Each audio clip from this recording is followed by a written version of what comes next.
정보가 있는 시사 토크쇼 장윤선, 박정호의 팟짱. 정보가 있는 시사 토크쇼 팟짱. 여러분의 광고를 기다리고 있습니다. 광고 문의 02733-5505 내선번호 108번입니다.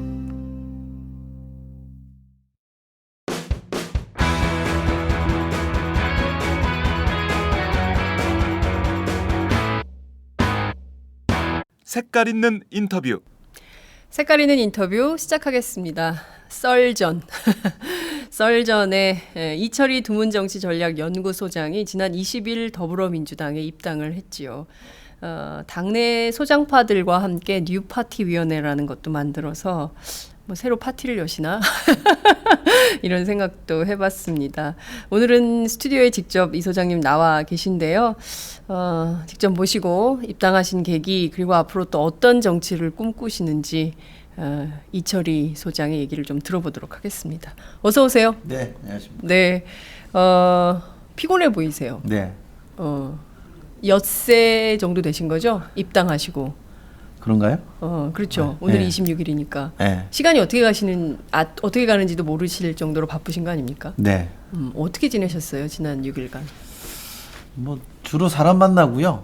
회의하고 이런 일들이 많아서 방송할 때는 딱 방송 스케줄이 정해져 있으니까 거기 네. 맞추면 되는데 여기는 수시로 회의가 잡히고 수시로. 네, 수시로 사람을 만나야 되니까 다른 차원에서 굉장히 피곤한 일이네요. 그렇군요. 네. 이게 뭐 없던 스케줄이 갑자기 끼어들고 네. 예정이 없던 사람을 갑자기 만나야 네. 되고 24시간이 총 비상 체제다 이렇게 봐야 됩니까? 그렇죠. 24시간까지는 아니지만 어제도 저녁을 2군데 들렀으니까 저녁을요? 술자리였거든요. 술자리 2군데 들렀으니까 네. 2군데서 술을 받아 먹었으니까 네. 피곤하죠. 네. 아니 대개 사람들은 저녁 약속 한 가지예요. 그게 좋죠. 네? 네. 근데 무슨 두 사람이 동시에 이동할 수 없는 건데 뭐 좀 복제인간을 만드셔야 되겠네요. 똑같은 시간에 약속이 잡혔는데 원래 약속은 오래전에 잡혀있던 편안한 자리의 모임이었는데 네. 똑같은 시간에 문재인 대표께서 네. 영입된 분들 밥이라도 한번 사고 물러나겠다. 네. 이런 취지로 급하게 잡은 일정이라 거기도 안 갈 수 없잖아요. 그러네요. 예. 예. 뭐 그냥 쭉 계시면 또 안 가도 되는데 고생하시다가 이제 물러나시는 입장이니까 예. 또 얼굴 뵈야 되고 그래서 거기 갔다가 중간에 양해를 구하고 원래 있었던 약속 모임에 갔죠. 그러니까 그렇군요. 술을 많이 먹었죠. 문재인 대표가 사는 밥 뭘 사셨어요? 남도 음식. 남도 음식. 여의도 가면 아마 가보셨을 거요? 네, 네, 네. 많이 가는 데입니다. 네, 그렇군요. 네, 다 모이셨습니까? 영입된 분들 빠짐없이? 거의 다 온 것 같은데요. 네. 그렇군요. 18분인가요? 박주민 변호사까지. 박주민 어제 변호사까지. 입당한 박주민 예. 변호사까지 와서 네. 박주민 변호사가 제가 중간에 나오니까 네. 따라 나와서 네. 아주 극정스러운 표정으로 고민이 많습니다. 네. 이 소장님 한 분 만나야 되겠습니다. 그래서 곧 만납시다. 왜냐하면 또 정치 세계 들어오면 네. 본의 아니게 이렇게 저렇게 시달리는 것들이 있다 보니까 걱정이 많으신 것 같고 그런 고뇌나 걱정을 하는 모습이 네. 저는 더 이분이 정치를 잘하겠다 이런 생각을 했어요. 그렇군요. 박주민 변호사 어제 아침에 저희 출연하셨거든요. 아, 그러셨어요? 네. 상당히 고민을 많이 하고 가셨습니다. 얼굴에 네. 진짜 고뇌가 묻어 있더라고요. 그러니까요. 네. 예, 네. 그렇지만 그럼에도 불구하고 지금 이 시점에 하지 않으면 안 되는 이유 뭐 같은 거를 얘기를 하시던데요. 조만간 저희 스튜디오에 모셔서 박주민 변호사 얘기 좀 들어보도록 하고요. 오늘은 이철희의 날이니까 이철희 소장님 얘기를 좀 들어보도록 하겠습니다. 그나저나 문재인 대표 어제 뭐 물러나면서 뭐라고 하시던가요? 모이신 분들에게 어떤 당부 같은 거 안 하셨어요? 아니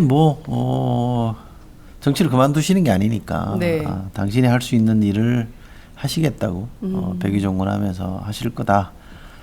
나 당분간은 좀 내려가 있겠다. 표현을 내려가 있겠다고 하신 거 보면 아마 네. 양산이든가요? 네, 양산. 양산 가서 좀 쉬시겠다는 뜻인 것 같아요. 네. 예.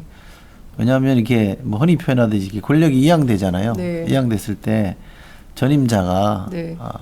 계속 그 왕성하게 활동하면 새로운 네. 체제가 안착하는데 도움이 안 된다 이렇게 판단하시는 것 같고 그래서 잠깐 쉬시기도 하고 자리 좀 비켜드리는 게 좋겠다 이런 생각하시는 것 같은데 그렇군요. 열심히 총선을 위해서 뛰겠다는 말씀하시더라고요. 그렇군요. 그래야죠. 네. 지금 뭐 선거가 이제 80일도 안 남았습니다. 오늘 78일 그런가요? 남은 중인데요. 예, 예. 네, 저희는 매일 카운트를 합니다.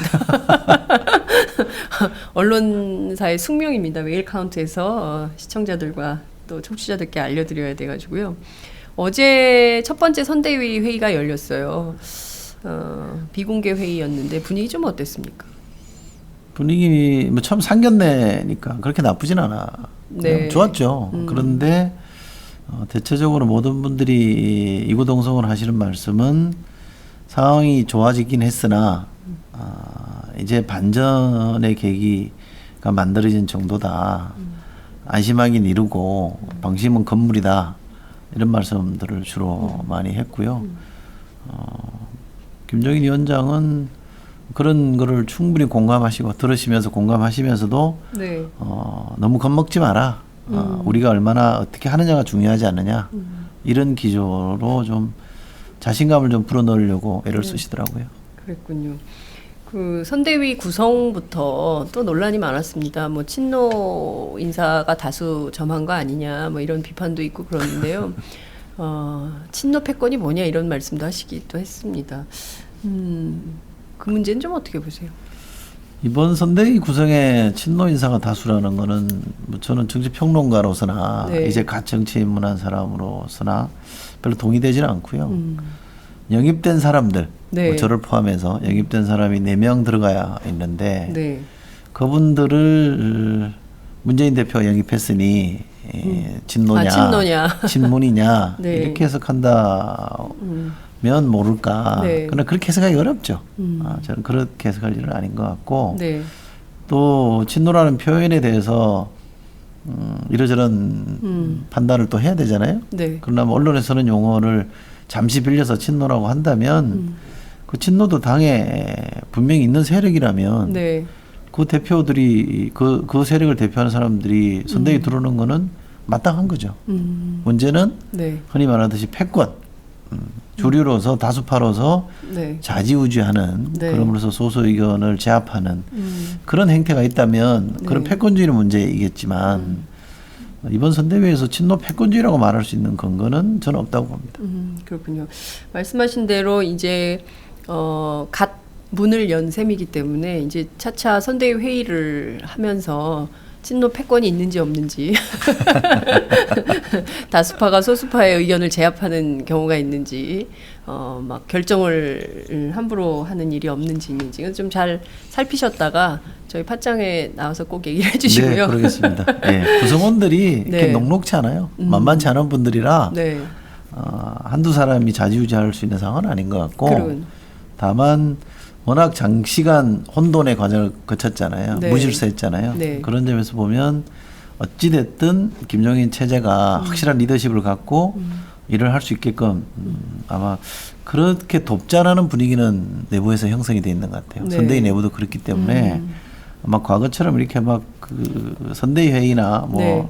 앞으로 구성될 비대위 회의에서 불협화음이나 잡음이 유권자들이라 그럴까요? 지지층들을 짜증나게 하는 그런 일들은 많지 않거나 거의 없을 거라고 봅니다. 그래요. 네. 그 정도로 카리스마가 있으신 분입니까, 김종인 위원장? 지금 상황은 아까 말씀하셨죠. 78일 남은 상황에 네. 또 자기들끼리 지지고 복구하면 선거하지 말자는 얘기잖아요. 지금은 딱 선택된 그 안을 충실하게 밀고 가는 게 좋은 전략이죠. 그렇군요.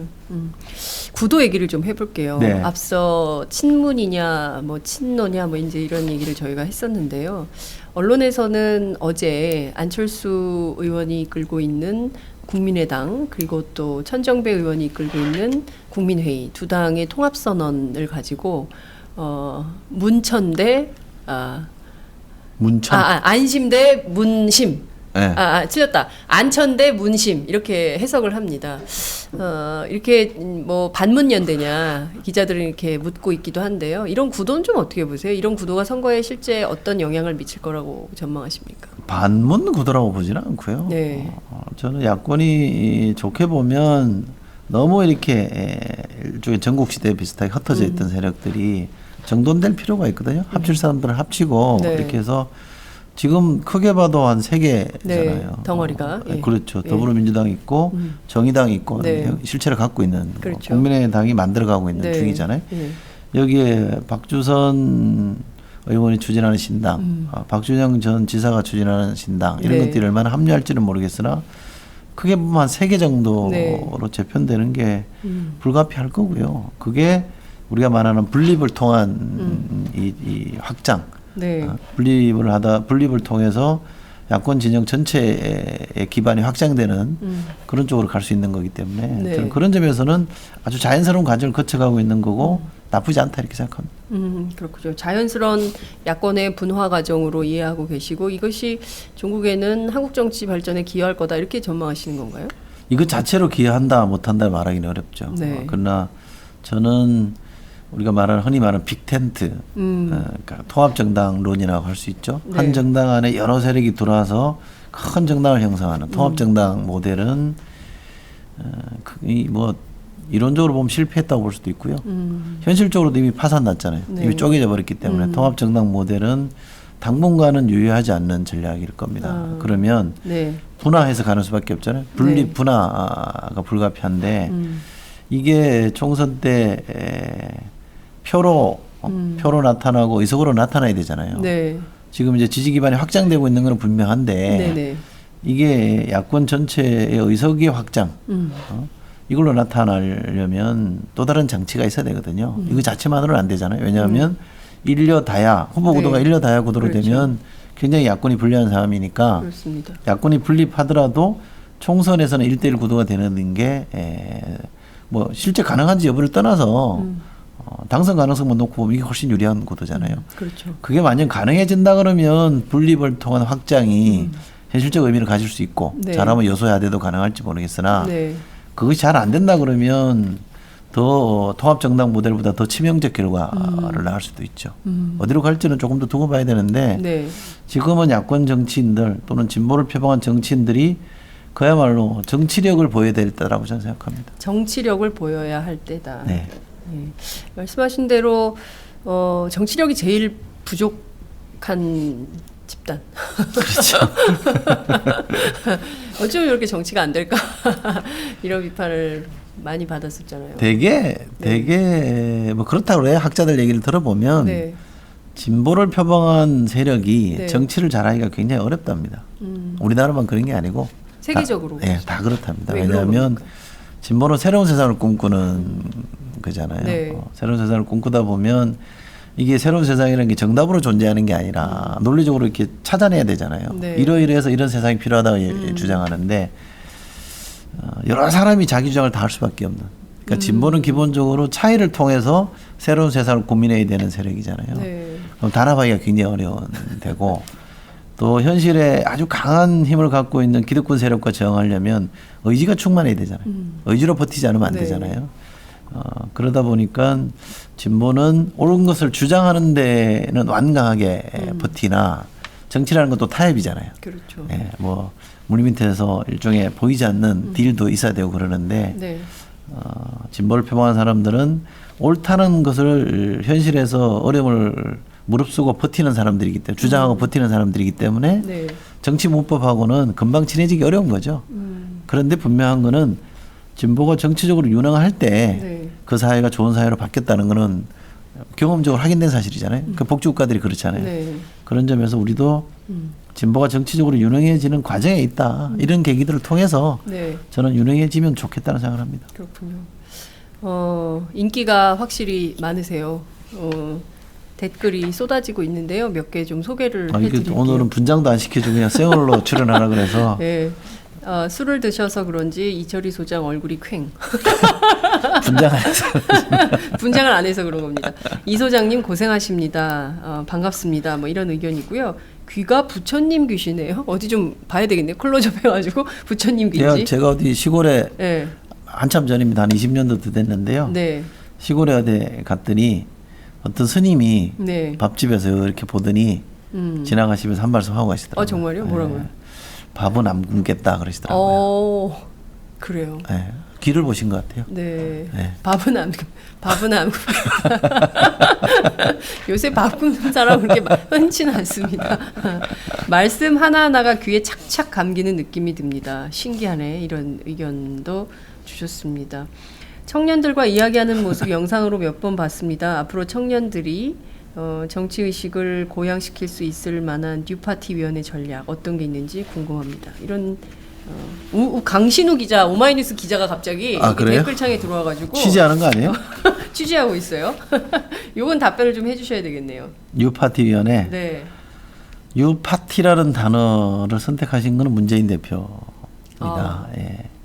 아마 이제 그분의 생각은 본인이 정당에 들어와서 정치를 해보니까 네. 너무 올드하다.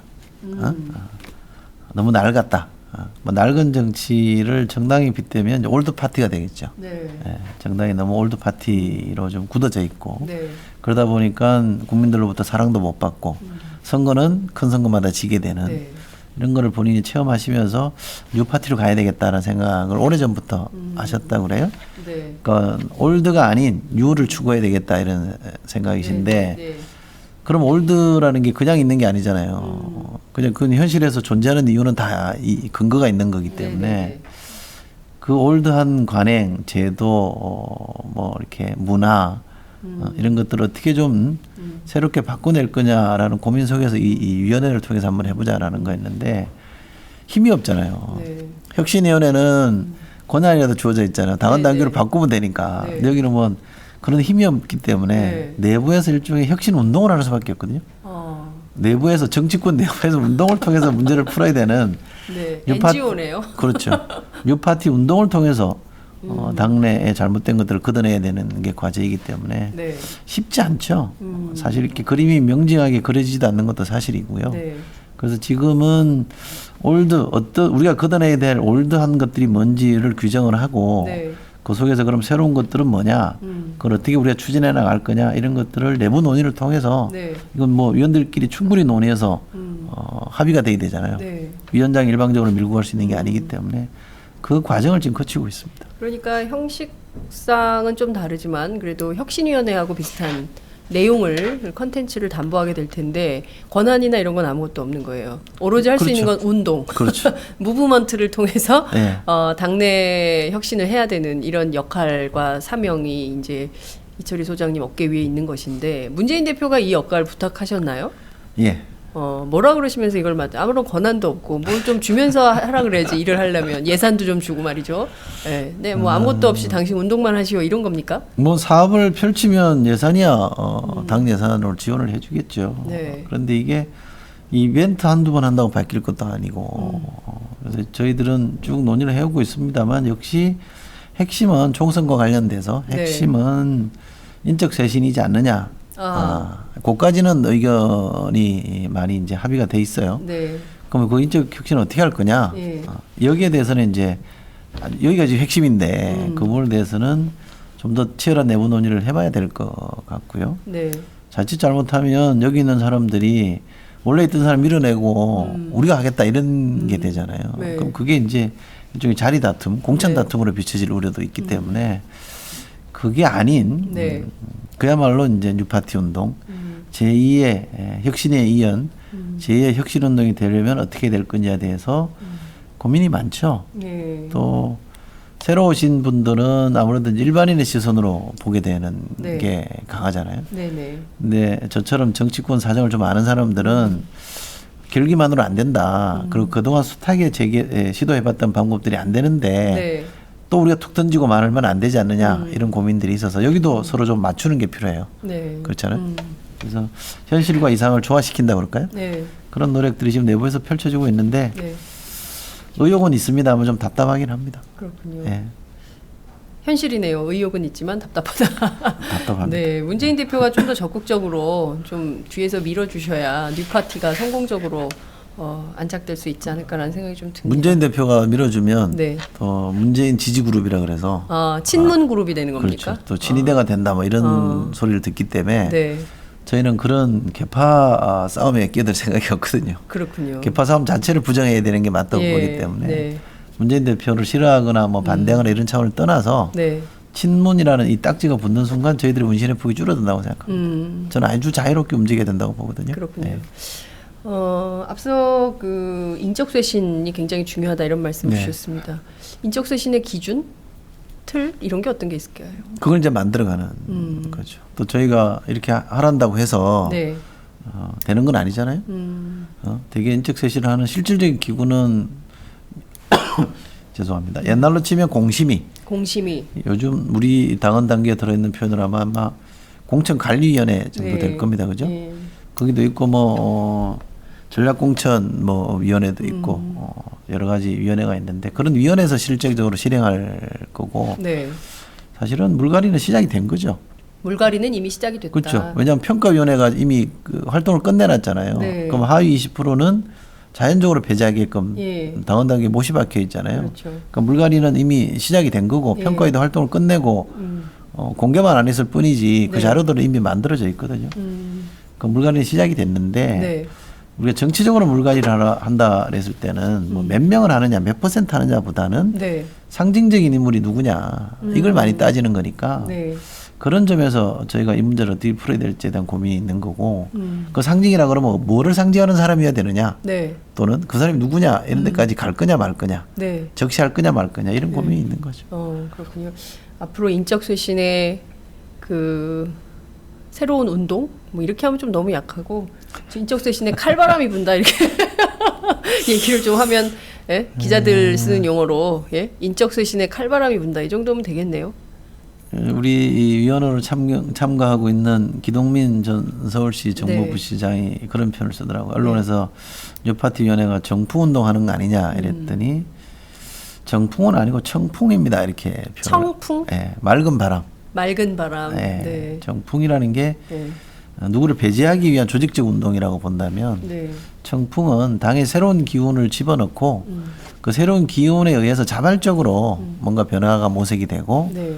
또 그분들도 용퇴하는 결단하는 모양이 만들어지는 네. 아름다운 퇴장이라는 건 또 저는 좋다고 보거든요. 밀어내듯이 잘라내듯이 하면 네. 생나무 꺾는 거랑 비슷하기 때문에 정치적 경륜이나 연륜이라는 게 하루아침에 쌓인 게 아니고 네. 또 정치에서 소중한 자산이기 때문에 너무 이렇게 막 무자르듯이 잘라내는 건 아니라고 저는 생각하고요. 그렇군요. 최대한 그분들에게 명분도 드리고 모습도 아름다운 모습도 잘 만들어주는 게 네. 좋은 정당이라고 저는 봐요. 그러니까 그런 흐름들을 어떻게 만들어낼 거냐 네. 그런 점에서 청풍이라는 표현 저는 괜찮더라고요. 맑은 바람으로 명월, 밝은 달을 다 청풍명을 네, 청풍명월로 밝은 달들을 새로운 밝은 달들을 다 여기저기 둥실둥실 띄워주시기 바랍니다. 앞서 제가 강신우 기자 얘기했는데요. 그 강신우 기자가 한 게 아니라 유튜브에서 로스이라는 분이 올려주신 질문이라고 합니다. 네. 네, 정정해드리고요.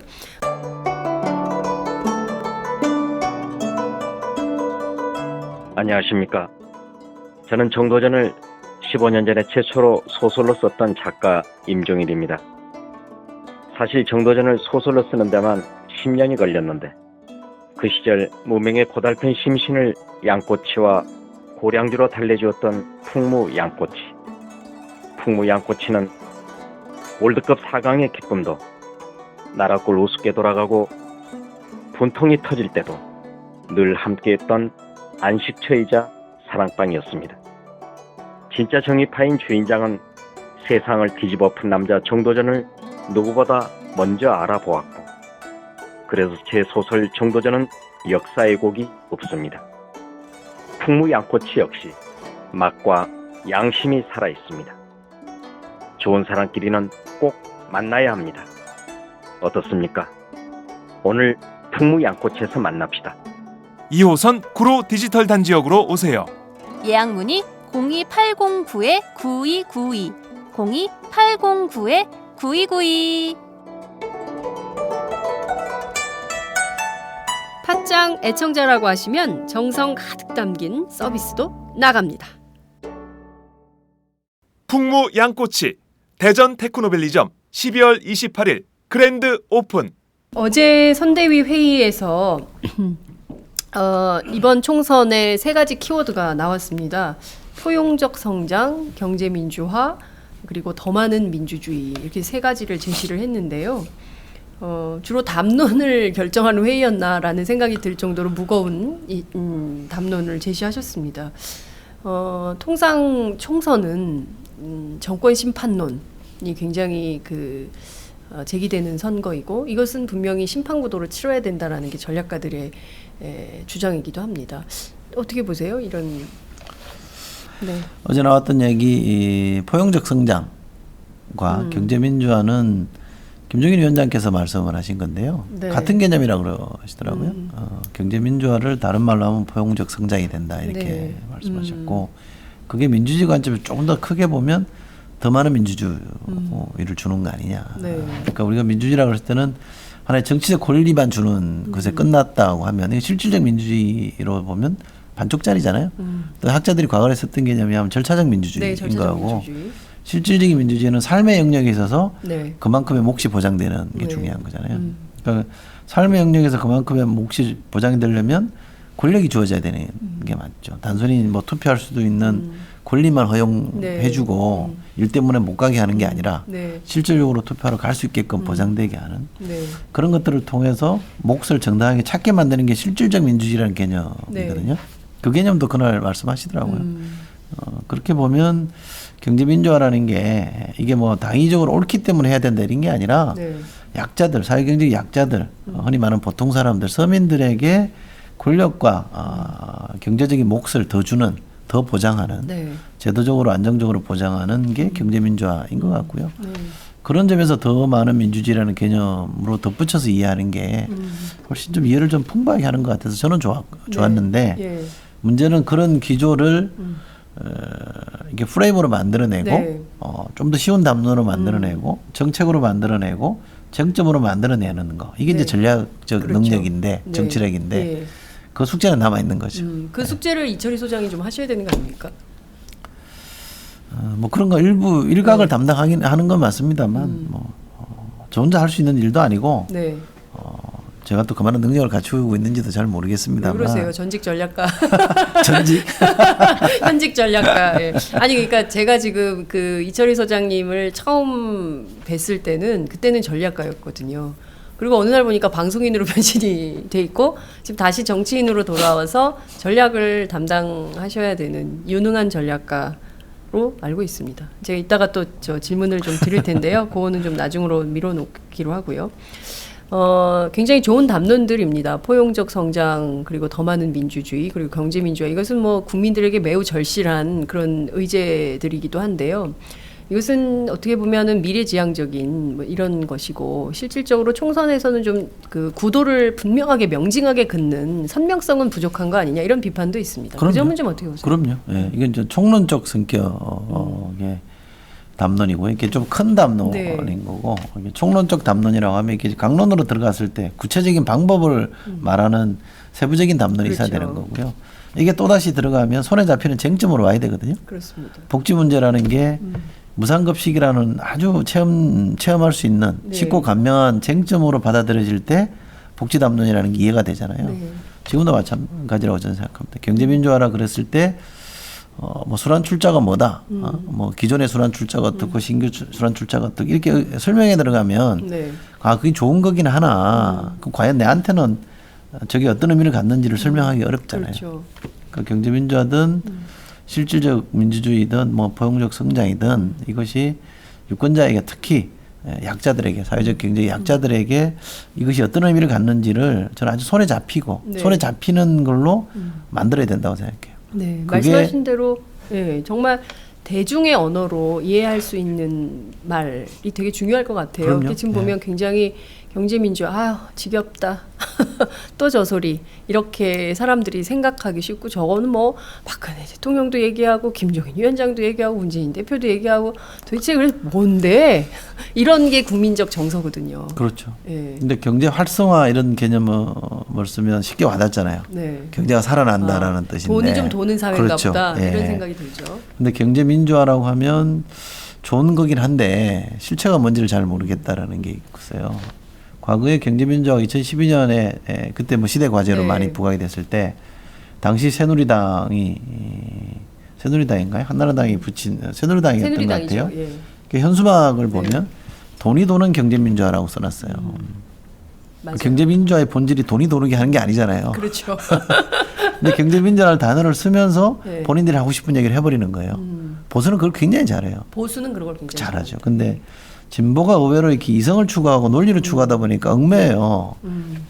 구호를 현수막에 구호를 써도 정확한 개념을 쓰고 싶다 보니까 받아들이는 사람이 길 가다가 언뜻 보는 거잖아요. 잘 안 와닿는 게 있거든요. 무슨 말을 하고 싶은 거야? 그렇죠. 이렇게 되는 거죠. 진보는 사실은 이렇게 감성적 소구력에 대한 고민을 더 많이 해야 됩니다. 와닿게 하는. 네. 이게 사람들이 보고 느껴야 되잖아요. 그렇죠. 아무리 좋은 그림이라도 사람들이 안 보면 네. 뭐 아무 무용지물이니까. 그런 점에서 보면 지금 말씀하신 그 지적이 전적으로 저는 옳다고 봅니다. 그 저희 아파트에 소방 호수가 얼은 거예요. 그래서 네. 갑자기 이게 터졌어요. 그래서 19층에서부터 물이 흘러내려서 지하 주차장까지 다 물이 흥건해졌어요. 밤사이 이 문제를 어떻게 대처하나 이렇게 봤거든요. 제가 이제 새벽에 이른 새벽에 나오니까 이거 뭐 다 얼면 아이들을 학교 갈 때 어른들 출퇴근할 때 노인들 이거 다 어떻게 할 겁니까라고 했을 때 뭐 처리하겠다고 하더라고요. 아침에 일어나 보니까 아파트 관리소장은 주무시고 계시고요. 그다음에 주임이라는 분은 호통치고 다니고요. 밤 사이에 밤을 새워서 그 19층부터 지하까지 계단 물 청소를 하고 계신 분은 비정규직 노동자 한 분이었습니다. 저는 딱 그 장면을 보면서 이게 한국 사회 응축판이다라는 생각이 좀 들었습니다. 한국 박근혜 사회 대통령 계속 호통치고 뭐 이런 상황 아닙니까? 한국 사회 기존에 우리 사회를 움직이던 시스템이 작동이 안 된다는 거는 너무 많은 징후들이 있죠. 세월호 참사가 네. 그랬고 메르스가 그랬고 지금도 사실은 고통을 겪고 있는 제주공항 그렇습니다. 그 상황 기능 보세요. 정지돼 버렸잖아요. 예? 공항에 노숙자 일시적인 웬 노숙자들이 막 말입니까? 늘어나고 네. 그러니까 기존 시스템이 지금 작동이 안 되고 있는 것은 분명해요. 그러니까 이걸 새로운 시스템으로 바꿔줘야 되는 거잖아요. 근데 그게 사실은 야당이 집권해야 될 필요 중에 하나인 겁니다. 근데 이 야당이 너무 낡은 모습, 식상한 모습을 보이다 보니까 네. 새로운 시스템을 구축할 수 있는 주체로 저 사람들이 맞느냐, 온당하냐 이런 질문에서 답을 못 내니까 네. 계속 부진을 겪었던 거거든요. 그 점에서 저는 답을 내는 게 중요하다고 생각하고요. 네. 오늘 아침에 제가 이게 오는데 눈이 많이 내렸어요. 네. 아침부터 눈이 조금씩 쌓이니까 이제 차들이 다 엉금엉금 네. 거의 기어다니다시피 하는데 큰 길로 나오니까 그래도 제설이 잘 돼 있더라고요. 거의 녹는 거 보면서 네. 우리가 좀 익숙하게 와닿는 삶의 영역에서 행정이 뭘 해줘야 되는 거구나. 네. 또는 조금 더 넓혀보면 정치가 이런 문제에 뭔가 좀 답을 그때그때 내주는 거고 행정이 그런 문제에만 집중할 수 있게끔 이렇게 가이드를 잘해주는 게 정치 영역인데 네.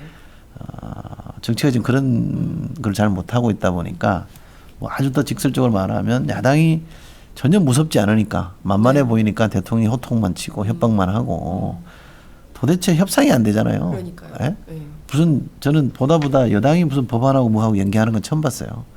연계 전략은 야당이 쓰는 거였잖아요. 그러니까요. 되게. 그동안 그랬죠. 그 약자가 쓰는 방식이에요. 네. 절실한 거 하나를 해줄 테니 그럼 우리 것도 좀 해주라 이런 거였잖아요. 네. 이 약자의 방법이잖아요. 네. 고육지책이거든요. 그런데 절대 권력자가 지금 그걸 하고 있고 길거리에서 서명하고 있는 이런 대통령이 있다는 것 자체가 좀 불행한데 그 국민들이 그걸 보고 있잖아요. 네. 근데 속수무책으로 보고 있잖아요. 그럼 이 책임 누구 책임이냐?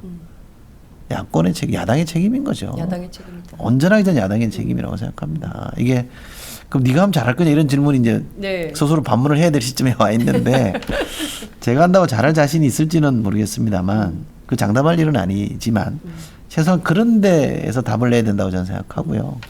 만만한 야당은 싫다라고 제가 생각하고 입당의 변에 제가 그런 표현을 썼어요. 못난 사람이 될지언정 나쁜 사람은 안 되겠다. 네. 그러니까 자기 것 챙기고 어떻게 해서든 내 거 좀 연장해 보려고 하는 기득권 연장해 보려고 하는 그런 나쁜 놈은 안 되겠다는 게 제 생각인데 네. 붙어볼 때 붙어보고 안 되면 빠져주는 게 새로운 사람이 와서 하는 거잖아요. 그잖아요. 네. 자기가 꼭 해야 되는 건 아니잖아요. 자기가 충분히 질 만큼 졌으면 빠져주고 그다음 새로운 사람이 와서 또 해보고 그 사람이 이길 수도 있는 거니까. 네. 그 가능성이 더 많지 않아요? 매번 진 사람이 이길 가능성보다는 새로운 사람이 와서 이길 가능성이 더 많은 거 아니에요? 그렇게 저는 길을 터주는 것도 좋다고 봐요. 네. 그래서 핫하게 붙어보고 지면 쿨하게 빠지겠다. 쿨하게 사라지겠다. 네, 이런 말씀을 하셨어요. 누가 그러더라고 그랬더니 네. 아니 뭐 시작하는 놈이 벌써부터 사라질 걱정하냐. 그러니까요. 저도 그 생각은 좀 들더라고요. 말씀하신 대로 이런 이야기들이 만만한 야당은 싫다. 이런 대중 정서도 또 있습니다. 야권 지지자들 가운데는 왜 이렇게 바보같이 이렇게 맨날 번번이 당하냐. 결국에는 이번 선거제도도 새누리당 원하는 대로 다 해주고 그렇죠. 쟁점 법안도 결국 새누리당 원하는 대로 다 해주고 도대체 왜 이렇게 바보 같아. 이런 걱정들을 국민들이 하고 계신 겁니다. 좀 그렇죠. 이렇게 팽팽하게 맞서서 서로 만만하지 않은 측이 서로 경쟁도 하고 대립도 하고 모든 게 이제 국민적 이익으로 갈 수 있도록 그런 노력을 해야 되지 않을까 싶은 생각이 좀 드는데요. 어제 김종인 선대위원장이 이런 얘기를 했습니다. 정치인으로서 하지 말아야 할 행동을 한 사람들은 당이 단호한 입장을 견지해야 된다 이런 얘기를 했는데요. 친노로 알려진 노영민 의원, 신기남 의원에 대해서 징계가 있었어요. 각각 당원 자격 정지 6개월, 3개월 이런 처분이 내려졌는데요. 김종인 위원장의 입장이 좀 반영된 결과다 이렇게 봐야 됩니까? 그간의 윤리심판원에서 취해왔던 입장과 완전히 달라진 거라면 김종인 위원장의 말씀을 존중해서 그런 것이라고 볼 수 있겠습니다만 그렇지는 않은 것 같고요. 최근에 윤리심판원에서 계속 분위기가 전해지는 거에 의하면 중징계가 불가피한 거 아니냐 이런 거였고 네. 또는 그런 윤리심판원이라는 건 엄하게 사실은 징계를 해야 될 입장이잖아요. 네. 여기에 뭔가 이 관용의 여지를 열어주는 거는 사실은 정당의 영역, 정당의 정치 영역이 있는 파트잖아요. 네. 그럼 김종인 위원장이 정치적 고려를 할 때 좀 관용하는 게 좋지 않겠냐라는 목소리를 내는 쪽이거든요. 네. 근데 이쪽도 단호하게 가야 된다라고 목소리를 냈으니까 양쪽이 다 이제 이거는 관용할 문제가 아니다라는 쪽으로 쉽게 정리가 내려진 거라고 저는 생각하고요. 저는 불가피한 선택이었다고 생각합니다. 네. 근데 그 밖에 다른 또 반부패 문제가 연루된 분들 계시잖아요. 그런 분들은 또 어떻게 해야 될까요? 개인적인 의견으로는요. 네. 이게 감투가 씌어지다 보니까 말이 좀 조심스럽긴 한데 개인적인 의견으로는 공천 과정에서 저는 네. 응당한 책임을 물어야 된다고 봅니다. 막말 논란 이런 거 있었던 분들은 어떻게 해야 됩니까? 막말이라는 게 우리가 쉽게 그냥 막말 안 됩니다. 국민을 좀 짜증나게 하는 막말하면 안 되죠. 이런 거는 다 공감합니다만 막말의 기준이 뭐냐가 좀 애매해요. 막말의 기준. 그렇죠. 네. 왜냐하면 기준이라는 게 분명하지 않으면 형평성 시비가 생길 수 있기 때문에 네. 논란의 여지가 있다라는 점을 전제로 말씀을 드리는데 그러나 어쨌든 그냥 두루뭉술하게 막말을 해서 당에 상처를 주거나 네. 지지층에게 스트레스를 안긴 분들에 대해서도 역시 저는 응분의 책임을 물어야 된다고 봅니다. 이게 정치니까요. 이게 법정이라 그러면 네. 물을 수 없는 책임일지 모르겠으나 정치적 책임이라는 거는 굉장히 포괄적 책임이거든요. 그리고 우리가 정치적 책임을 물을 때는 기준을 분명하게 잡으면 돼요. 누구를 기준으로 잡을 거냐라고 보면 국회의원도 아니고 네. 대통령도 아니고 권력자가 아니라 유권자의 눈으로 바라보면 된다고 생각합니다. 물론 이 유권자의 눈이 언론을 통해 전달됐을 때 네. 약간 좀 과장된 거 있지 않느냐라는 거 있을 수 있죠. 그렇다면 독자적으로 유권자들과 소통해서 어느 게 적정한지 판단하면 되거든요. 유권자 눈높이에 맞추는 게 정치적 책임의 첫 번째 기준이고 마지막 기준이라고 생각해요. 네, 그렇군요. 자, 지금 뭐 몇 가지 기준이 나온 것 같습니다. 막말 그리고 반부패 인사들에 대해서는 아무래도 인적 청산의 대상이 될 수 있다라는 것을 말씀을 좀 드리고요. 앞서 제가 이제 이철희 소장님 소개할 때 저는 이분을 전략가로 알고 있다. 제가 이렇게 말씀을 드린 바 있습니다. 제일 기억에 남는 선거는 손학규 대표 분당 선거예요. 그 굉장히 어려운 선거였고 손 대표가 나가야 되냐 말아야 되냐부터 시작을 해서 그 굉장히 그 기자회견장이 어마어마하게 뜨거웠던 걸로 저도 기억을 하고 있습니다. 그때도 굉장히 어려운 선거를 이겼어요. 그런데 지금 굉장히 어렵습니다. 앞서 뭐 일여 다야 구도에 대해서 말씀을 해주셨는데요. 연합정치 안 하고 돌파할 방법이 있겠냐라는 대중의 고민도 있습니다. 어떤 돌파구가 있다고 보십니까? 분당 선거 말씀을 잠깐 드리면 저는 손학규 대표가 분당에 출마하는 것 자체를 반대했었습니다. 그러니까 일상적인 정치에서 당의 역량을 강화하는 노력이 없이 네. 선거 때 이렇게 아주 이렇게 모험적 선택을 해서 네. 뭔가 돌파하려고 하는 시도가 몇 번 있었으나 당이 이 힘을 좀 키우는데 별로 도움이 안 되더라. 네. 라는 게 제 판단이었기 때문에 그런 선택 안 했으면 좋겠다라고 저는 생각하고 또 하나는 당시 민주당이 분당에 먹히는 그림이 아니라 강북의 유권자들에게 공감하는 정책을 더 많이 해야 되는 거 아니냐 이런 것 때문에 제가 반대를 했었는데 결과적으로 나갔고요. 뭐 그 선거는 전적으로 후보가 워낙 필드가 강하신 분이에요. 네, 정말 제가 본 정치인들 중에 현장에서 유권자랑 이렇게 소통하는 능력은 단연 발군이었거든요. 손학규 대표가요? 네. 네. 그 능력이 빛을 발한 거였고 또 시기적 요건도 괜찮았던 점도 있고 상대 후보도 잘 선택이 됐던 네. 여러 가지가 이제 맞아떨어진 선거인데 이번 선거는 쉽지 않은 선거인 거죠. 쉽지 않은 선거인데 김정인 위원장이 오늘 아침에 뉴스를 보니까 127석인가를 네. 성패의 기준으로 삼았던데 그런 기준을 가져야죠. 정당이 애초부터 뭐 100석도 안 될 거다 이렇게 생각하면 안 되고 네. 저는 유권자를 믿고 가는 담대한 전략으로 간다면 상당히 성과가 있을 거라고 저는 생각해요. 왜냐하면 지금 유권자들의 바닥 정서라 그럴까요? 민심은 불불 끓고 이런 거 아닙니까? 그죠? 좀 바꾸자 이거 아니에요? 네. 거기에 누가 더 제대로 호응하느냐, 신뢰성이 있는 대안을 제시하느냐의 싸움이라고 본다면 정부는 저는 더불어민주당이 충분히 해볼 만한 싸움이라고 생각해요. 그러면 이제 뭐 127석이나 뭐 그 이상도 가능할 거라고 보는데 네. 연대 없이 가능하냐? 네. 이게 연대라는 게 연합정치 또는 뭐 선거연대라는 거를 네. 정치 공학적으로 접근하면 별 효과 없을 거라고 저는 생각합니다. 이게 공학적으로 접근하면 이미 식상한 전략이거든요. 네. 너무 빈번하게 사용하는 거기 때문에 효과가 별로 없어요. 그렇죠. 그러니까 이게 정치 공학으로 접근하지 말고 정치하는 사람, 진보가 정치를 할 때 연합 정치 없이 이 정치하는 전 세계 진보는 없습니다. 전 세계 모든 진보는 연합 정치라는 네. 거를 써요. 쌍용하는 전략이거든요. 네. 근데 이게 마치 고육지책으로 네. 약자가 밀려서 그냥 어쩔 수 없이 선택하는 것처럼 생각하니까 주장하는 사람도 자신이 없는 네. 거거든요. 그러면 핵심은 연대하는 결과가 중요한 게 아니라 왜 연대하는지를 분명히 알려주는 거. 그러니까 유권자들이 저러저러한 것들에 대해서 공통의 과제를 만들어서 지금은 함께 싸우는 게 필요하다. 네.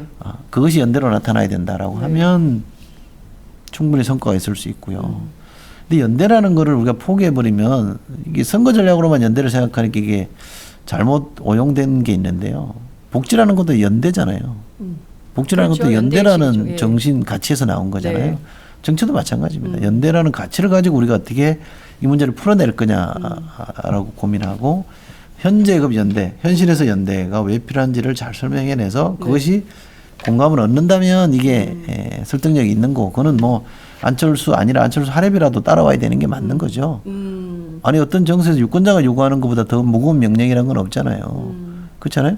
안철수든 문재인이든 또는 김종인이든 누구도 이쪽 지지층 유권자의 요구를 외면해서 성공할 수는 없는 거기 때문에 그런 요구가 나올 수 있게끔 보여주느냐 이게 저는 관건이라고 보는 거고요. 그것도 역시 이 리더십의 영역이니까 네. 김정인 위원장이나 안철수 전 대표나 네. 전정배 전 대표나 우리 정치를 이끌어가는 분들이 그런 뭐 심상정 대표나 네. 그런 정치력, 리더십을 보여주는 게 저는 이번 선거에 굉장히 중요한 관건일 거라고 보고요. 그것 역시 진보가 유능한 정치로 가느냐 못 가느냐의 하나의 네. 분수령이 된다고 보는 거죠. 그 사실 후보 단일화 전술에 대해서 많은 사람들이 아유 또 약한 사람들에게 힘 합쳐가지고 하나 또 나오는구나 뭐 이런 식의 인식을 갖고 있습니다. 그런데 이번에는 그러면 처음부터 아예 공천 단계에서부터 같이 하면 어떻겠냐 이런 의견을 문재인 대표가 갖고 있다고 어느 언론에 나왔던데요. 어떤 방법으로 하는 게 좋을까요? 아니면 후보 단일화가 여전히 유효한 전술이다 이렇게 보십니까? 지금 단일화를 얘기하는 거는 야권의 혁신을 회피하기 위한 알리바이가 될 수 있기 때문에 지금 저는 아니라고 생각합니다. 네. 지금은 당이 지금 정립하는 과정이잖아요. 분화, 분립이 정립되는 과정이라고 보면 더불어민주당은 더불어민주당으로의 정체성과 정책적 방향과 네. 인물 구도를 분명하게 제시하는 게 맞고 국민의당도 마찬가지고요. 정의당도 마찬가지입니다. 이게 제대로 정립되고 나서 그다음에 연대에 대한 고민이 들어가야 되는 게 단계를 보면 맞는 거죠. 네. 그런데 각자 도생하다가 어느 날 갑자기 연대하자 그러면 모양이 사람들이 설득하는데 좀 네. 이상하잖아요. 네. 그렇기 때문에 각자 정립하는 과정 속에서 공동으로 싸워야 될 게 뭔지를 찾아내는 과정은 한 축으로 필요합니다만 지금 중요한 과제는 각 당이 자신의 정체성을 분명히 하고 누구를 대표할 것인지 분명히 해서 자신의 지지층과 결속하는 게 우선이고요. 네. 이 결속된 지지층들을 다 덩어리로 모아 보니까 네. 합해 보니까 야권이 이제 이만큼 커졌더라. 이걸 온전하게 의석으로 세력으로 담아내려면 연대가 불가피하다, 네. 단일화가 불가피하다 이렇게 가야 되는 게 맞거든요. 네. 전자 없이 단일화부터 먼저 꺼내면 일반 국민들이 볼 때 또 저런다라고 생각하는 거고 각 당이 해야 될 혁신의 노력들이 방기되는 거거든요. 후보 단일화로 가면요. 제가 볼 때 현 단계에서 후보 단일화 논의가 제일 많이 후보 단일화 논의가 활성화되면 제일 많이 반길 사람들은 현역 의원들일 거예요. 현역 의원들. 그렇죠. 예. 왜냐하면 이게 단일화 논의로 들어갔을 때는 각 세력이 네. 자기가 얼마나 많이 먹느냐의 싸움이잖아요. 얼마나 그렇죠. 많이 할당받냐의 네. 싸움이라고 보면 기득권을 가지고 있는 사람들 위주로 싸울 수밖에 없어요. 혁신하는데 굉장히 부담을 느낄 수밖에 없거든요. 그렇군요. 지금은 그 단계는 아니다고 생각합니다. 그렇군요. 지금은 서로 모든 야권의 정당들이 각자 자기 정당을 제대로 정립을 좀 하고 그렇죠. 리더십을 세우고 그 토대 위에서 연합을 할 건지 말 건지에 대한 결론을 내야 된다 이런 말씀을 주셨습니다. 다 떠나서 그렇게 하면 127석 이상 할 수 있다고 보세요? 김종인 위원장은 127석 얘기했는데 이철희 소장님은 얼마나 예상하십니까? 저는 아직 뭐 그렇게 몇 석이 가능할지에 대해서 가늠할 정도로 잘 모르겠고요. 아직 내부를 잘 안 들여다본 평론가 입장으로 많이 네. 있었기 때문에 조금 더 들여다봐야 될 것 같은데 127석이 쉽지는 않으나 불가능하지는 않다고 저는 생각합니다. 그렇군요. 구도만 놓고 보면 지금은 여당이 전전긍긍해야 될 선거거든요. 경제 성과 아무것도 없잖아요. 네. 남북 관계도 성과 없죠. 외교도 뭐 그 잘했다가는 외교도 흔들리고 있잖아요. 내놓을 만한 게 아무것도 없어요. 우리가 흔히 말하는 먹사니즘, 먹고 사는 문제에 있어서 네. 아무런 성과가 없었고 게다가 더 나빠졌잖아요. 네. 이런 선거면 다른 나라에서 치르는 선거면 이거는 필히 여당이 필패하는 선거거든요. 네. 그렇잖아요. 그래서 야당이 제대로 정신 차려서 이제 좀 새로운 사람들로 좀 뭐 새로운 사람이라는 게 무조건 새롭다는 것만이 승부처가 될 수는 없습니다만 새로움과 거기에 들어서 유능함이 결합이 돼서 유권자들에게 잘 보여진다면 네. 저는 여소야대도 얼마든지 가능하다. 구도만 놓고 보면 그렇다 이거죠. 그러니까 이번 선거에 저는 독립 변수는 야당이 얼마나 정신 차리고 하느냐, 야권이 얼마나 정신 차리고 하느냐에 달려 있는 것이지 네. 여권이 독립 변수는 아니라고 봐요. 이 독립 변수가 부실하면 글쎄요, 여당이 180석 얻는 것도 불가능하지 않죠. 그렇군요. 그렇잖아요. 여당은 상수인 것이고 야당이 변수인 것인데 여기서 얼마나 잘 하느냐에 따라서 여소야대 국면도 만들 수 있다 이런 전망을 해주셨습니다. 앞서 이제 연합정치 안 하는 데 없고 필요하다. 전 세계 어디다 그렇게 한다. 근데 우리는 그러면 어떤 방식으로 연합정치를 할 거냐. 중요한 거는 어떤 정치의 감동이 사라진 지가 오래됐거든요. 멋있는 정치인 만난 지도 되게 오래됐어요. 이철희 소장님 그 출마 선언에서 막 가는데 지나가는 시민이 고생하신다고 아메리카노 한 잔 사주는 그런 정치인 되고 싶다고 말씀하셨는데요. 실제 우리 정치인들이 지옥절이잖아요. 출근길 같이 경험하고 막 오늘 너무 힘들었다 이렇게 이러는 사람이 거의 없어요. 그래서 좀 이렇게 어떤 방향으로 어떻게 좀 할 수 있을 것인가에 대한 고민이 많습니다. 그 점 좀 어떻게 보시나요? 아메리카노 한 잔 사주는 정치인에 대한 얘기는 제가 강준만 교수랑 얘기하다가 네. 강 교수가 저한테 그런 얘기를 하더라고요. 자기도 언젠가는 길 가다가 정치인 만나고 국회 만나면 고생하신다고 아메리카노 한 잔 사주는 그런 정치가 왔으면 좋겠다 이런 소망을 얘기하시더라고요. 제가 그 기억이 워낙 강하게 남아서 그런지 이제 입당의 변을 쓸 때 네. 그 얘기를 했었는데 그랬으면 좋겠다는 생각하고요. 그래도 뭐 정치인이 또 욕먹을 때 욕먹어야 맞죠. 네. 칭찬만 받으려고 하는 정치인은 굉장히 좀 위험하다고 봅니다. 욕먹을 때는 욕먹어야 되는 거잖아요. 왜냐하면 뭔가를 결정해서 한 사회의 룰을 정하는데 네. 칭찬하는 사람이 있으면 반대하는 사람이 반드시 있어야 되는 거잖아요. 그럼 내가 누구를 대표할 것이냐. 내가 저 사람을 대표하겠다고 했을 때 그 사람에게 욕먹으면 내가 반성해야죠. 네. 그러나 내가 대표하지 않겠다는 사람에게 욕먹으면 그러면 역설적에도 누군가를 대표하는 걸 잘하고 있다고 볼 수도 있는 거기 때문에 욕먹는 걸 두려워할 필요는 없다고 저는 생각하는데 대신에 뭐 때문에 욕먹는지를 잘 따져봐야 되는 거고요. 네. 또 하나는 정치의 감동을 줘야 된다라는 것들이 이제 우리가 노무현 모델에서 많이 나온 겁니다. 이렇게 과감하게 기성질서에 네. 도전하고 고정관념을 깨려고 하는 그런 도전적 모습으로서의 감동은 반드시 있어야 되고 좋은 거긴 합니다만 네. 그것 없이 자꾸 이벤트로 감동을 연출하려고 하면 그것도 역시 위험한 예. 막스 베버가 얘기한 일종의 허영심이거든요. 저는 베버가 정치를 바라보는 시각이 좋다고 생각하는데 베버가 소명으로서의 정치에서 이렇게 얘기를 해요. 정치는 머리로 하는 것이다. 기본적으로 머리로 하는 것이다. 또 뒤에 가면 정치는 머리로 하는 것이긴 하지만 머리만으로 하는 건 아니다 이런 얘기를 또 해요. 근데 중요한 건 머리잖아요. 이 머리라는 게 뭐냐면 내가 대표하겠다는 사람들의 삶을 챙기는 네. 그 정책을 가지고 그 실행하는 노력을 가지고 그렇죠. 평가를 받아야지 거기에 대해서 아무런 성과도 없으면서 열심히 나는 당신 편입니다. 또는 무슨 이벤트를 만들어 가지고 박수 받는 그런 정치인이 하면 안 된다고 저는 생각해요. 그래서 저는 전략가를 지향하는 이유도 그런 겁니다. 좀 차가운 이성으로 정치를 해서 문제를 풀어내는 네. 정치를 하고 싶다. 풀지 못하면서 그냥 벙벙하게 네. 사람들 현혹시키는 정치는 안 하고 싶다는 게 제 생각이라서 네. 그런 것을 통해서 그런 걸 하다가 보면 때로 감동을 줄 수도 있겠죠.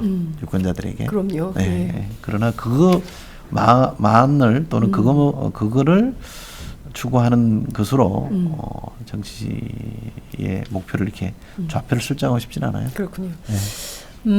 어쨌든 국민들은 트루도 모델이나 오바마 모델을 보면서 우리도 좀 저런 정치인 하나 있었으면 좋겠다. 그러니까 그때의 감동은 결과로서의 감동이잖아요. 결과로서의 감동이죠. 그렇죠. 뭔가를 해냈을 때의 그렇죠. 감동인데 그런 거를 기대하기가 되게 어려운 조건이 돼서 선거 잘해서 맞습니다. 감동을 좀 주고 싶죠. 여소야대면 네. 이번 총선에서 정말 기적처럼 여소야대를 만들어냈다 그러면 그 자체가 얼마나 감동이겠습니까? 그럼요. 그렇겠죠. 그렇죠. 예. 그 안에서 뭐 어떤 이벤트로 감동을 주는 것보다 네. 그 결과가 주는 감동이 있을 겁니다. 많은 사람들이 전 눈물을 흘릴 거라고 생각해요.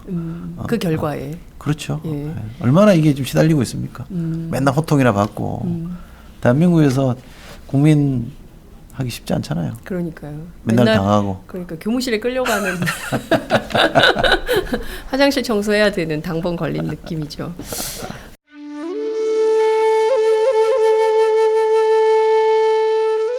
영한네이처의 마카 산삼.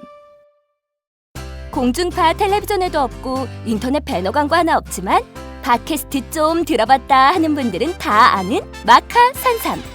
진짜 유명해져서 유사 제품도 많아졌습니다. 이젠 마카 산삼을 검색하면 너무 많이 나와요. 꼭 영한네이처로 검색해주세요. 팟캐스트에서 듣던 그 마카 산삼을 구입할 수 있습니다. 특히 나라 걱정으로 심신이 지친 분들에게 권합니다. 몸에 정말 좋습니다.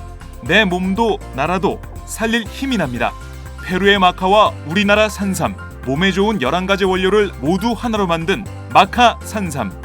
마카 녹용과 마카소아 청소년도 있습니다. 1일 2회 공복에 따뜻한 물과 함께 드세요. 영한네이처 마카 산삼. 네, 저도 팥짱 녹음하기 전에 마카산삼을 꼭 챙겨 먹고 있습니다. 지금 보면 새누리당은 워낙 뭐 보수 우파를 자임하는 정당이니까 그런다 치고요. 더불어민주당 또 국민의당이 좀 서로 중도 싸움을 세게 벌이고 있는 거 아니냐. 근데 대중의 요구는 진보 의제, 이를테면은 뭐 무상급식에 환호했던 것처럼 또 보편적 복지에 환호하는 것처럼 일부 뭐 세금을 좀 늘리더라도 근데 뭐 청년수당, 청년배당, 당장에 앓고 있는 여러 가지 사회적 문제들에 대해서 좀 적극적으로 진보적인 의제들을 일자리 문제만 하더라도 좀 그 일하는 노동 시간을 좀 줄여서 일자리를 좀 늘리는 방안 뭐 이런 것들도 좀 적극적으로 검토해봐야 되는 거 아니냐라는 진보 의제가 있는 것이 사실입니다. 그렇죠. 그런데 정치권은 중도 싸움을 하는 것 같아요. 이게 이율배반적이지 않나라는 측면도 있는데요. 그 점은 좀 어떻게 보세요? 중도 싸움의 측면이 있죠. 있는 거는 이제 더불어민주당에서 나간 사람들이 네. 당을 만들다 보니까 아마 그 불가피한 과정일 거라고 저는 생각합니다. 왜냐하면 요 중도 영역이라고 하는 걸 놓치고 네. 싸움을 하기가 쉽지 않기 때문에 그런 건데 다른 한편으로 보면 야권의 지금 주 전장은 호남이거든요. 호남. 예, 호남 잡기 지금 쟁탈전을 벌이고 있는 그러니까요. 거잖아요. 보기 안 좋다고 저는 생각합니다. 그리고 그 정당으로서도 유효한 전략일까라고 저는 생각합니다. 더불어민주당은 호남성이라는 거라는 개념을 쓸 수 있다면 호남성. 뭐 객관성, 뭐 대중성 이런 개념처럼 호남성이라는 거를 생각해 본다면 더 강조하는 게 맞습니다. 왜냐하면 이 정당의 뿌리가 여기이기 때문에 네. 그분들이 이 정당에 대해서 갖는 애정만큼이나 반감이 있거든요. 서운한 점이 있단 말이에요. 유력한 대권주자도 없고 호남 네. 출신의 유력한 대권주자도 없잖아요. 그리고 당권을 잃은 지도 제법 됐어요. 지금 당권주자도 마땅치 않은 상황. 네. 이러면 어느 유권자들도 지역주의 구도화에서는 열패감이나 공허감을 느끼게 돼 있거든요. 네. 거기에 더불어민주당이 제대로 반응을 못했고 대응을 못한 거기 때문에 네. 거기에 대한 반성의 차원으로서 이른바 호남성이라는 걸 회복하는 노력은 정말 처절하기 전에 해야 된다고 생각합니다. 이거는 한 인물 하나나 한두 건의 이벤트로 저는 풀릴 문제가 아니라고 저는 생각하거든요. 네.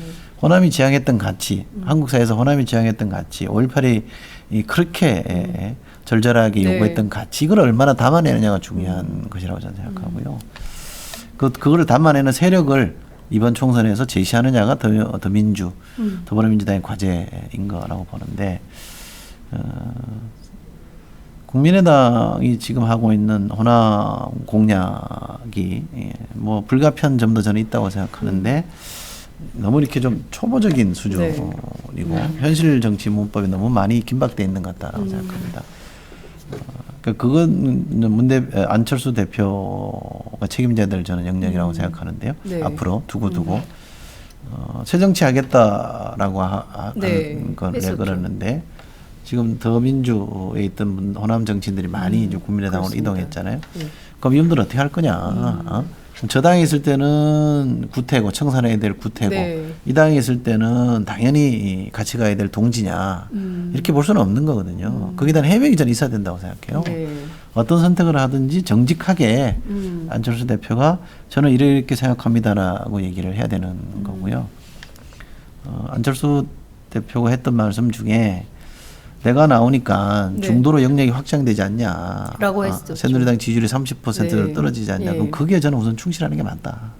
중도 영역을 확장하는 노력을 중심으로 잡고 네. 그럼에도 불구하고 현실 정치의 필요에 의해서 호남을 어떻게 지지 기반화 할 거냐라는 고민을 해야 되는데 이게 뒤바뀐 것 같아요. 주종이 네. 뒤바뀌어 버리다 보니까 많은 사람들이 걱정하고 있는 것 같고요. 제가 이제 더민주에 몸을 담고 있기 때문에 이런 반도 네. 자칫 오해가 있을 것 같아서 좀 조심스럽긴 합니다만 더민주가 풀어야 될 과제와 국민의당이 풀어야 될 과제가 조금씩 다른데 네. 그 책임이 온전하게 안철수 대표에게 주어져 있는 점도 있다. 국민의당으로 네. 보면 그러면 좀 이렇게 궤도 수정을 저는 좀 해야 되지 않을까 싶은 게 제 생각이고요. 네. 마찬가지로 더민주도 그러니까 호남 눈치만 보고 있을 게 아니라 네. 당당하게 우리는 호남성이라 그럴까요? 호남의 가치, 호남 정치의 가치 이걸 어떻게 담아내겠다라는 거를 좀 더 분명하고 당당하게 풀어내야 되는 과제가 또 있는 거고요. 그건 문재인 대표의 숙제이기도 하고 뭐 김종인 위원장의 숙제이기도 네. 하고 또 저 같은 사람의 숙제이기도 한 거니까 그런 과제를 잘 풀어내는 게 중요한데 엉뚱한 데서 너무 심하게 좀 싸우고 있는 거 아닐까? 네. 저는 그 걱정이 좀 있어요. 실제로 호남 민심 저희가 취재를 하거나 얘기를 좀 들어보면 왜 호남만 와서 난리치느냐. 그렇죠. 실제로 다른 지역도 있다. 뭐 부산도 있고 또 강원도 있고 충청도 있고 제주도 있고 여러 지역이 있는데 왜 온전히 야당들이 그렇게 호남 지역만 가지고 저렇게 저러는지 모르겠다. 이렇게 비판도 타 지역에서는 나오는 것 같습니다. 그런 걸 좀 돌파하는 차원에서 새로운 전략을 좀 구사해야 되는 점은 없을까요? 있죠. 있습니다. 예를 들면 뭐 그냥 브로드하게만 말씀드리면 어떤 분이 호남 가서 제가 호남 대통령이 되겠습니다 이렇게 얘기하는 것과 어떤 분이 호남이라는 지역에 가서 저는 돈 없고 힘없는 사람들, 서민들, 보통 사람들, 약자의 대통령이 되겠습니다라고 네. 하는 게 완전히 다른 메시지거든요. 광주에 사는 저소득자와 대구에 사는 저소득자, 월 200만 원도 채 안 되는 저소득자가 네. 왜 다른 투표를 해야 됩니까? 우리가 투표 정책 교과서에서 보면 이분은 같은 투표를 해야 되거든요. 그렇죠? 그렇죠. 근데 지금 다른 투표를 하고 있단 말이에요. 누군가 이걸 자꾸 이렇게 다른 투표를 하게끔 유도한단 말이에요. 한쪽은 영남 정당을 찍고 한쪽은 호남 정당을 찍게 만드는 이것이 과연 그분들이 얼마나 실익이 있는 선택이었느냐를 놓고 보면 허망한 거잖아요. 별로 네. 실익이 없거든요. 그런 점에서 어떤 지역을 기준으로 정치하지 말고요. 그 지역의 약자들, 다수를 차지하는 약자들을 위한 정치를 하면 지역주의 프레임은 깨진다고 저는 생각합니다. 그런데 네. 야당도 무능하다 보니까 계속 그 프레임이 안주하려고 했던 거잖아요. 요거라도 좀 지키자 이렇게 생각했던 거거든요. 그러니까 호남의 가치나 호남의 정신이라는 게 저는 그거라 생각합니다.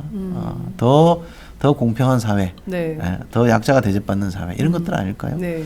그러면 그 가치를 구현하는 쪽으로 정치나 프레임을 운영을 하는 게 맞죠. 네. 자꾸 가서 뭐 호남 우리가 호남입니다. 뭐 호남의 아들 뭐 이런 호남의 게 출신 뭐 어쩌고 이런 거. 예. 그렇죠. 예. 그게 그 어느 순간 바뀌지 않는 거기 때문에 현실적인 필요성은 어느 정도 저도 인정합니다. 그게 아주 없을 수는 없습니다만 네. 그것만 있다 그러면 너무 이거는 좀 호남 정신이라고 그럴까요? 호남의 가치를 너무 이렇게 형해화하는 거라고 봐요. 그렇군요. 네. 네. 굉장히 중요한 지적을 해주신 것 같습니다. 근데 말씀하신 대로 우리 정치 역사에서 보면 늘 투표가 계급 배반적인 투표가 굉장히 많았어요. 그러니까 본인 계급 의식에 충실하지 않은 투표를 하는 것이죠. 결국 그것이 이제 지역구도를 이렇게 아주 오랫동안 뿌리게 그럼요. 내리게 한 측면이 있는데요. 이번엔 어떻게 좀 그런 게 바뀔 수 있다고 보십니까?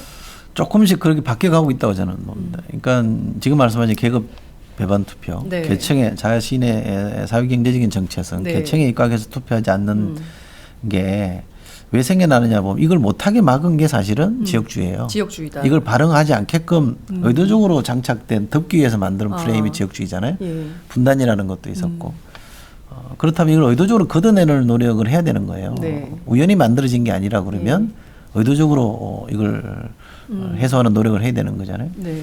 어떤 프레임이 작동할 거냐, 유권자가 어떤 정체성을 기준으로 내가 영남 사람이라는 거, 호남 사람이라는 기준으로 투표할 거냐, 네. 저소득자라는 기준으로 투표할 거냐, 어떤 정체성으로 투표할 거냐를 정해주는 거는 정당의 몫이에요. 네. 정당이 어떤 쟁점으로 선거를 치르느냐, 네. 어떤 프레임으로 선거를 치르느냐에 따라서 유권자가 투표하는 잣대가 달라지잖아요. 네. 그럼 정당의 역량이에요. 정치 세력의 역량이에요. 네. 그래서 유능한 진보라고 제가 자꾸 말씀드리는 것도 네. 꾸준하게 노력을 해야 되는데 하다가 안 되면 돌아서 버리잖아요. 이것이 어려운 일이니까 늘 사실은. 뒤가 물러요. 하다가 좀 안 되면 식상한 방법으로 네. 가고 네. 그저 그런 패배에 만족하는 그런 정도니까 뭐 숱하게 졌지 않냐. 익숙한 전략을 썼다가 패배를 답습한 거라면 네. 과감하게 터닝을 해야 된다고 생각하고 다행히 전 세계 메이저 정당으로 성장한 진보 정당들을 보니 네. 사회 경제적인 프레임으로 승부를 걸었을 때 효과를 보더라. 네. 우리도 2010년 지방선거 때 무상급식이라는 걸 가지고 그렇습니다. 천안함 사태를 받아치니까 네. 싸움이 되지 않냐 이거죠. 맞습니다. 그럼 그렇게 가자 이거죠. 그건 정당의 몫인데 또 정치 지도자의 몫인데 그걸 잘해내는 게 좀 중요하거든요. 네. 근데 지금 야권이 야야 내부의 경쟁을 하다 보니까 네. 이런 어젠다들이 실종돼 있어요. 그렇군요. 맞아요. 이상한 거 갖고 싸우고 있어요. 예. 예. 정작 그 가치, 노선, 정책 이런 걸로 싸워야 되는데 그 감정 싸움하고 기싸움, 감정 싸움에 하죠. 예, 감정 싸움을 너무 세게 하다 보니까 정작 중요한 의제들을 다 놓치고 있어요. 그리고 결국엔 다 새누리당 원하는 방향대로 그렇죠. 다 규결이 되고 있는 거 아닙니까? 이게 정말 심각한 문제인데 말씀하신 대로 지금까지 지역주의 분단 문제로 계급 배반 투표가 계속 이루어졌다면 이번엔 정말 과감한 터닝으로 사회경제적 의제를 가지고 세게 한번 붙어볼 만하다. 이번 선거의 주된 이슈는 사회경제적 의제다. 이렇게 보시는 그럼요. 지금 이미 전장이 형성돼 있어요. 우리가 좀 네. 순간순간 잊어버리는데 박원순 서울시장, 네. 이재명 성남시장, 네. 청년 배당, 청년 수당 문제 가지고 세게 좀 붙고 그렇습니다. 있습니다. 누리과정 갖고 좀 싸우고 있어요. 싸우고 있죠. 그러니까 교육과 청년 이쪽에서 복지 이슈들이 지금 제기가 되고 있고 많은 사람들이 거기에 관심을 갖고 있거든요. 네. 지금 야권의 정당 쪽만 이걸 안 하고 있어요. 정당만 안 하고 있어요. 그러니까요. 맞아요. 이거를 현장에 뿌리내고 있는 단체장들이 풀어내고 있는 이 싸움을 주요 싸움으로 만들어내면 돼요. 처음부터 뭐 완전히 새로 하라는 것도 아니에요. 네. 이미 전장이 형성돼 있거든요. 그러면 당이 네. 어느 정당이든 국민의당이든 더 네. 민주당 이 쟁점을 가지고 제대로 붙어보자라고 하면 네. 자연스럽게 연대도 되는 거죠. 근데 왜 이런 싸움은 안 하고 네. 엉뚱한 데 가서 지금 엉뚱한 데 드잡이하고 있는 거예요. 네. 그러니까 김정일 위원장이 경제민주화, 포용적 성장, 뭐 더 많은 민주 이런 개념으로 큰 담론을 정리해 준 거는 저는 상당히 의미 있는 이 터닝이라고 봐요. 네. 그럼 이런 쪽으로 갔을 때 우리가 지금 집중해야 될 싸움은 네. 이미 전장이 네. 형성돼 있는 네. 청년 복지 문제, 또 뭐 보육 네. 복지 문제 이런 예. 쪽에서 우리가 예. 해볼 수 있는 거거든요. 그렇군요. 실질적으로 그런 쪽으로 가다 보면 손에 잡히는 정책들이 국민들이 공감할 수 있는 정책들을 슬로건으로 해서 그럼요. 한번 붙어볼 수 있겠다 네. 이런 생각이 좀 듭니다. 시간이 다 돼서 개인적인 얘기 한 네. 가지만 여쭐게요. 정치를 처음 떠날 때 제가 그날을 잊지 못합니다. 그 국회 후생관 네, 더운 여름이었는데요. 그랬나요? 네, 아이스 아메리카노 마시면서 육두 문자도 나왔던 걸로 기억합니다. 이제 안 한다 나 떠난다 빠이빠이다 이렇게 하셨어요. 그리고 한동안 방송인으로 정말 출세가도를 달리셨습니다. 진짜 아니 저는 저 선배가 저런 능력이 있었어라고 할 정도로 일약 스타가 되셨어요. 방송인도 괜찮거든요. 그리고 괜찮죠. 꼭 정치를 해야 됩니까? 그 방송으로 정치인들이 못하는 것까지도 할 수 있는 힘이 이 마이크 권력이 이게 상당한 권력입니다. 이게 굉장히 파워풀한 권력인데 그걸 놓고 다시 또 돌아왔어요. 왜 무엇이 이철이를 다시 이 소굴로 끌어당긴 겁니까? 거창하게 말하는 걸 별로 좋아하지 않는 스타일인데요. 네. 정치에 대한 그 갈망이라고 그럴까요?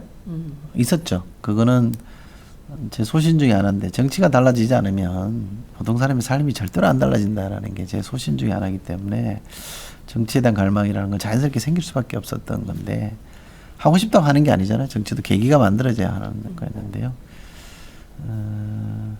사실은 방송을 하면서 제법 이제 자리도 잡고 이래서 수입도 좋고 네. 뭐 이래서 이걸 그냥 하는 것도 방법이겠다. 네. 나름 이제 정치가 잘 되게 기여하는 것일 수도 있으니까 그런 고민을 좀 했었어요. 사실은 그런 쪽으로 많이 좀 생각을 정리를 하다가 야권이 워낙 엉망으로 이제 빠져드니까 우선 약이 좀 올랐어요. 해도 너무한 거 아니냐. 어떻게 저럴 수 있을까라는 것 때문에 약이 오르고 화가 좀 나고 이러면서 이럴 때 어쩌면 나 같은 놈이 필요할지도 모르겠다. 또 이럴 때 내가 덤벼야 되는 거 아니냐. 제가 평소에 정도전이 되고 싶다는 얘기를 많이 했는데 난세니까 정도전이 역할이 있었던 거 아니냐 이거죠. 그런 점에서 한번 붙어보자. 그런데 이거 자기 체면을 거는 겁니다. 이게 무슨 자리 하나 받기 위해서 배지 달기 위해서 정치하는 쪽으로 좁히지 말자. 그래서 제가 이제 입당변 마지막에 썼던 거는 그런 겁니다. 열심히 하다가 소신껏 하다가 안 되면 국회의원직 못 얻으면 그걸로 만족해야 되는 거 아니냐. 국회의원직 얻는데 막 초점을 맞춰다 보면 어떻게든 얻기 위한 노력을 할 거 아니에요. 그잖아요. 그러면 약간 구차해지고 심지어 비굴해질 수도 있겠다 싶어서 선으로 좀 바꾸자 이거죠. 목표를. 멋있는 정치 한번 내가 해보고 야한 없이 한번 덤벼보고 좋은 성과가 나서 결과물로 국회의원이 주어진다 그러면 그건 뭐 당연히 저는 잘하려고 노력해야 되겠지만 네. 선으로 바꾸지는 말자 이런 게 강해요. 왜 정치를 다시 하게 됐냐 이렇게 물으면 저는 약이 올라서 화도 나기도 하고 약이 올라서 뭐 그랬다가 맞는 것 같아요. 근데 지금 후회도 좀 돼요. 수입도 없고 통장에 들어오는 돈이 없으니까 네. 야 이게 이제 현실이구나 이렇게 막. 아 그러니까요. 제가 사실 이철희 소장님 어려우실 때 방송하신 다음에 제가 월천대사라는 별명을 제가 지어드렸잖아요. 제일 먼저 지었죠. 예, 예. 제가 제일 먼저 지어드렸어요. 월천대사. 월수 1,000만 원. 근데 그걸 또 이제 놓고 다시 또 이제 험한 길로 서셨습니다. 굉장히 많은 댓글이 또 와 있어요. 아, 정말 인기가 많으시네요. 사인회를 해야 될 것 같다는 생각이 좀 드는데 우리는 변화와 진보가 아니라 상식이 통하는 사회를 원합니다. 뭐 이런 네, 말씀 주셨고요. 맞습니다. 예. 예. 그리고 더불어민주당에 새로 영입된 인물 중에 친해지신 분 계신가요? 이런 질문도 있고요. 라디오 나가서 왜 비례대표 나가신다고 했는지 궁금해요. 역시 전략적인 브레인이다. 확실히 이 소장님 얘기를 들으니까 전략이 더 잘 들립니다. 핵심을 짚는데 천재다. 이런 얘기가 있음. 천재셨군요. 예. 오늘 인터뷰 너무 감사드리고 이건 제가 할 말인데 대신 주셨어요. 오늘 인터뷰 너무 감사드리고요. 앞으로 팟짱에 자주자주 나와주셨으면 좋겠습니다. 혹시 지역구 생각하신 데 있으시면 팟짱에서 단독으로 공개해 주세요. 이런 의견도 있으셨습니다. 종합해서 한 말씀 주시죠. 상식이 맞습니다. 예. 지금 상식이 통용이 안 되는 사회이기 때문에 미국 혁명인가요? 커먼센스 상식론이 네. 토마스 페인의 상식론이 혁명을 주동할 만큼 상식이라는 게 중요한 커먼센스니까 누구나 갖고 있는 네. 판단이거든요. 그걸 존중하면 정치도 잘 될 거고 이 나라도 잘 될 거라고 생각하는데 그 상식을 회복하는 게 저는 변화라고 생각하고 진보라고 생각합니다. 왜 비례대표 나가냐고 말씀하셨는데 제 기능이 전략을 맡아야 되는 기능이기 때문에 실제로 그런 일이 주어질지는 모르겠습니다만 제 지금 생각은 그런 걸 하다 보면 지역구 가서 이렇게 뛸 수 없는 상황이거든요. 그런 점을 좀 제 스스로 감안해서 드린 말씀이고요. 뭐 저 거창한 말씀 드리는 걸 워낙 싫어하는 스타일이라서 그렇기도 합니다만 어쨌든 나쁜 놈은 안 되겠습니다. 제가 부족하고 모자란 놈으로 판명이 될 수는 있겠으나 나쁜 놈이 안 되는 노력만큼은 하겠습니다. 네. 저는 이철희 소장님을 좀 아는 편인데요. 나쁜 놈은 아닙니다. 나쁜 분이 될 수도 있죠. 나쁜 분은 아닙니다. 예. 제가 힘드실 때 아메리카노 한 잔 사드릴게요. 네, 고맙습니다. 아메리카노하고 케이크도 사드릴게요. 고맙습니다. 예, 오후에 함께 할 수 있었으면 좋겠다는 생각이 좀 듭니다. 오늘 네. 정말 그 소박하고 솔직한 얘기 너무 감사드리고요. 아마 시청자들 그리고 청취자들 가슴에 오랫도록 기억에 남는 얘기가 인터뷰가 될 것 같습니다. 오늘 말씀 잘 들었습니다. 고맙습니다. 네, 고맙습니다. 안녕하세요. 오마이뉴스 대표 오연호입니다. 감사합니다. 여러분의 성원 덕분에 바로 어제 오마이뉴스의 10만인 클럽 회원 10,000번째 참여자가 탄생했습니다. 여러분의 응원 덕분에 오마이뉴스는 더욱더 힘차게 권력과 자본의 눈치를 보지 않고 뚜벅뚜벅 참 언론의 길을 갈 수 있게 되었습니다. 계속 성원해 주십시오. 10만인 클럽 회원이 2만 명 정도가 되면 사실상의 진보 종편도 가능합니다. 자, 그 길을 위해 독자 여러분 함께 해주십시오. 감사합니다.